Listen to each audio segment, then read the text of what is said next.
Hello guys, ఈ రోజు అయితే మేమందరం మేడారంకి స్టార్ట్ అయ్యాం. ఇప్పుడైతే మేమందరం కాజ్పేట్లోని రైల్వే స్టేషన్ కి వెళ్తున్నాం. ఎందుకంటే మేడారం స్పెషల్ బస్సెస్ స్టేడియం లోనే పెట్టారు. నాకైతే పోలీస్ అంకుల్ వాళ్ళు చిల్డ్రన్ ట్యాగ్ వేశారు. ఎందుకంటే నేను జాతరలో ఎక్కడైనా మిస్ అయితే ఆ ట్యాగ్ ని స్కాన్ చేస్తే మా పేరెంట్స్ వాళ్ళ డీటెయిల్స్ వస్తాయి. అమ్మయ్య, మేమైతే బస్ ఎక్కాం. చూడండి, మా బస్ అంతా ఖాళీగానే ఉంది. ఇక బస్ మొత్తం మాదే.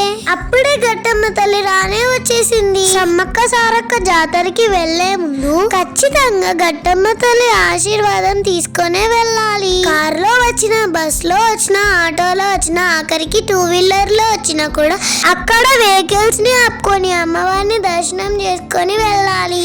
మేమైతే కొబ్బరికాయ కొట్టి అమ్మవారిని దర్శించుకొని బస్ దగ్గరికి నడుచుకుంటూ వెళ్తున్నాం. పస్రాకి రీచ్ అయ్యే వరకు నైట్ 7 o'clock అయింది. పస్రాకి రీచ్ అయ్యామో లేదో అక్కడ ఫుల్ ట్రాఫిక్ ఉండే.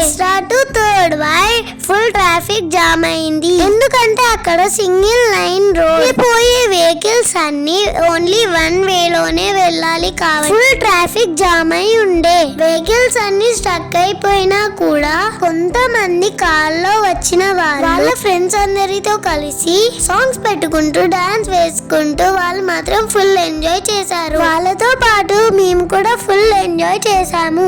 అమ్మో, ఒకటా రెండా కొన్ని థౌజండ్స్ ఆఫ్ వెహికల్స్ స్టక్ అయి ఉండే. ఇక్కడ పోలీస్ అంకుల్ వాళ్ళైతే బస్సెస్ ఆగితే చాలు వాళ్ళు బైక్స్ వేసుకొని వచ్చి ని క్లియర్ చేస్తున్నారు. టైం ఏమో 9 అవుతుంది, 10 అవుతుంది. నాకేమో ఆకలేస్తుంది. మేము డిన్నర్ ని బస్ లోనే చేసేసాం. ఇక్కడైతే వ్యూ సూపర్ గా ఉంది. స్టాచ్యూస్ ని చూస్తుంటే డాన్స్ వేస్తున్నట్టు భలే అనిపిస్తుంది. మేము అమ్మవారిని ఎలా దర్శించుకున్నామో నెక్స్ట్ పార్ట్ లో చూద్దాం. Please like, share and subscribe.